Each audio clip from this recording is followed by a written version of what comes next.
په خوب کې دا شیان لیدل د قوي ایمان نښه ده. حیرانونکي رازونه. ایا تا کله داسې خوب لیدلی چې له خوبه پاڅېدو وروسته دې زړه ته عجیب سکون درکړی وي، یا داسې خوب چې له لیدلو وروسته دې د الله نوم یاد کړی وي؟ دغه ډول خوبونه تصادفي نه وي، دا د ایمان ژوره نښه ده. اسلام وایي کله چې یو مؤمن انسان زړه پاک وي، نیت یې رښتینی وي، نو د هغه خوبونه صادق خوبونه وي. دغه خوبونه د شیطان له وسوسو پاک او د الله له لوري یو الهي پیغام وي. د قرآن تلاوت په خوب کې، که څوک په خوب کې د قرآن تلاوت کوي یا یې اوري، دا د ایمان، نورانیت او الهي قرب نښه ده. علما وایي دا خوب ښیي چې الله تعالی له هغه بنده څخه راضي دی او د زړه صفایي یې ورکړې ده. د لمونځ یا سجدې کول. په خوب کې د سجده کولو یا لمانځه ادا کول دا ښکاره کوي چې ایمان قوي دی او بنده د الله په لور روان دی. دا خوب د دنیا له وسوسو څخه د خلاصون پیغام ورکوي.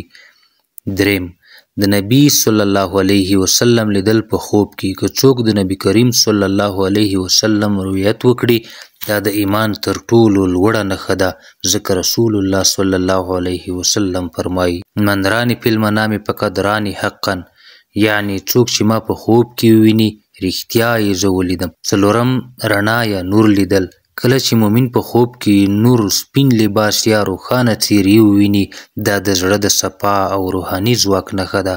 علما وایي دا نور د الله د رضا علامه وي. خو یوه بله حیرانونکې خبره هم شته. ځینې وخت دا خوبونه د انسان د راتلونکي ایماني حالت نښوي، یعنی الله بنده ته ښیي چې ستا ایمان لا قوي کیږي او ته به د ازموینو نه بریالی راوځي. که څوک په خوب کې د دعا کولو حال ویني، دا د الهي قبولۍ نښه ده، ځکه دعا د بنده او د الله ترمنځ تر ټولو ژوره رابطه ده. که څوک د مکې مدینې یا زمزم اوبه ویني، دا ښکاره کوي چې زړه یې له دنیا پاک شوی او الله ته نږدې شوی دی. نو که تا کله داسې خوب ولیده چې له لیدلو وروسته دې زړه ته سکون راځي او د الله یاد درته راځي، باور وکړه دا د ایمان نښه ده، دا یو الهي الهام دی. تل هڅه وکړه چې له خوبه وروسته الله یاد کړې، د هغه شکر ادا کړه، ځکه دا خوبونه د الله له لوري د مینې نښې دي، نه تصادف. نو آیا تا کله داسې خوب لیدلی چې د زړه ایمان دې لا قوي کړي؟ په تفسیرو کې یې راته ولیکه او مه هېروه دا ویډیو لایک او شیر کړه،